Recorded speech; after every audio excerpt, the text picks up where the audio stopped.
பொறுமை பொறுமை கடலினும் பெரிது அப்படின்னு சொல்லிட்டு பெரியவங்க எல்லாம் சொல்லுவாங்க. ஏன் கடலை மேற்கோள் காட்டுறாங்க? கடலை அளக்க முடியுமா? முடியாது. ஸோ நாம அந்த அளவுக்கு பொறுமையா இருக்கணும். அளவுகோல்லாம் கிடையாது பொறுமைக்கு.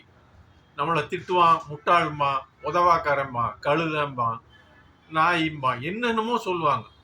வேண்டாத வார்த்தைகள் சொல்லுவாங்க. கண்டுக்கிறவே கூடாது. பொறுமையா இருந்துட்டு போய்கிட்டே இருக்கணும். அதே போல நாம ஒரு வேலையை முடிக்கிறதுக்காக கவர்மெண்ட் ஆபீசஸ் போவோம். அந்த கவர்மெண்ட் அபிஷியல்ஸ் படுத்துறான் பாருங்க பாடு, ஐயோ தாங்கவே முடியாது.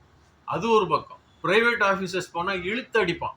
ஒரு மணி நேரத்துல முடிக்க வேண்டிய வேலையை மாசக்கணக்காக இழுத்தடிப்பான். கண்டுக்கிறவே கூடாது. நாம எந்த சேனல்ல போய் எப்படி அவங்கள அடக்கணும், எப்படி அந்த வேலையை முடிக்கணும் நாம திட்டம் போட்டு நாம செஞ்சுட்டோம்னு வச்சுக்கிறோங்க, வேற லெவல்ல. அதுக்கு பொறுமை ரொம்ப அவசியம். சரியா? பொறுமையா இருந்து சாதிப்போம். சரியா? நன்றியும் வாழ்த்துக்களும்.